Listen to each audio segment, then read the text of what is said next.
Okay, so before this video actually begins, I do want to say that this is an audition video for a Cartoon Universe. So if you're watching this, hi, my name is Danny and I'll be auditioning for a role, well, a host.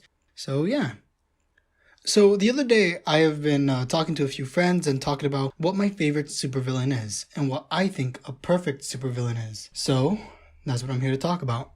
So after like 45 seconds of just thinking, I realized that my favorite supervillain would have to be the Reverse Flash. The reason I would say the Reverse Flash is because he is the perfect villain for the Flash. He's the reason why the Flash exists, and the Flash is the reason why the Reverse Flash exists. So they kind of need each other to actually be who they are right now. There have been some moments where the Reverse Flash does die, and there are some moments where the Flash dies and the Reverse Flash is still there.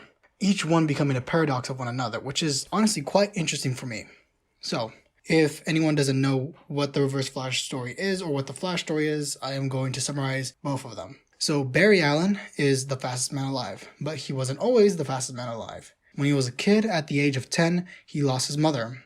He walked home after a day of school and he saw his mother die. Well, not in front of him, just when he just got back, his mom was just dead.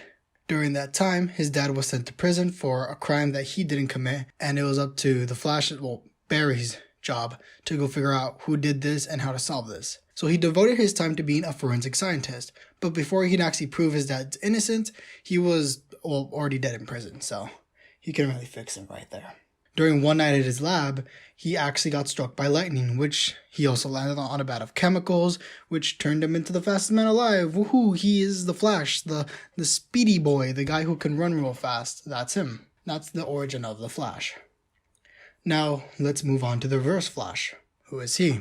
Why is he the Reverse Flash? Why does he want to kill the Flash? So the Reverse Flash is from the 22nd century, and his actual name is Eobard Thawne. During that time, when he was growing up, he had a rough childhood. He didn't really have a lot of friends, and didn't have a lot of things to do. So he devoted most of his time to actually just reading and doing more research on the Flash, how it was his entire history. He knew everything about the Flash. Until one moment, he found a piece of his suit, recreated the accident, and he got his Speed Force. After a while, he realized that there isn't that many people to save in the 22nd century. So he created his own crime, which led to just issues, and he had to fix them, which he was gladly to do, to prove to the world that there is still hope and that there is still a Flash to help them. After a while of doing this, the Flash does go into the future and sees what he's doing. The Flash goes up to him and he's just like, "Hey fam, I'm the Flash." And the Reverse Flash just is all surprised, is all happy. The Flash teaches him some tricks, he teaches the Flash some tricks, and it's just a good time. It's not until the Flash realizes what he's doing that he's all like, "Oh, hey fam, that ain't cool.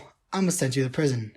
So of course, Eobard goes to prison. He learns from that, he learns from his mistakes, and he just betters himself. Before that, he goes back in time, tries to renegotiate with the Flash, saying, "Hey, I'm not the bad guy anymore. You made me a better person." But then he feels betrayed when he's training someone else that isn't him. He gets all jealous, he doesn't want to do this anymore, and decides to make his Flash a living fucking hell. So he goes to where the Flash was born and decides to kill his mother at the age of 10. In which starts the loop, where the Reverse Flash creates the Flash and the Flash creates the Reverse Flash. It's kind of a good paradox, the way how I see it, where they both create one another and they kind of need each other to be the hero that they are right now. And that to me is what makes a great villain, is that they have to need one another to be who they are right now. As what Sage Rain would say, two sides of the same coin. So that to me is what makes a good villain. So if you guys like this video about me just talking about the Reverse Flash and why I think he's a good villain, please subscribe, like the video, let me know. I want to make more videos like this where I just talk about the Flash and other fandoms and just things like that. And so this is what this channel is going to be about. If you guys don't know, I also have another channel where I just do voice acting, and here's the link for that right over there. And yeah, if you guys enjoyed, please let me know and subscribe. Also, Cartoon Universe, if you're watching this, I hope you enjoy this specifically, because I am here to impress you and hope I can be a part of your guys' channel. So yeah. So I hope to see you guys in the next video, and goodbye.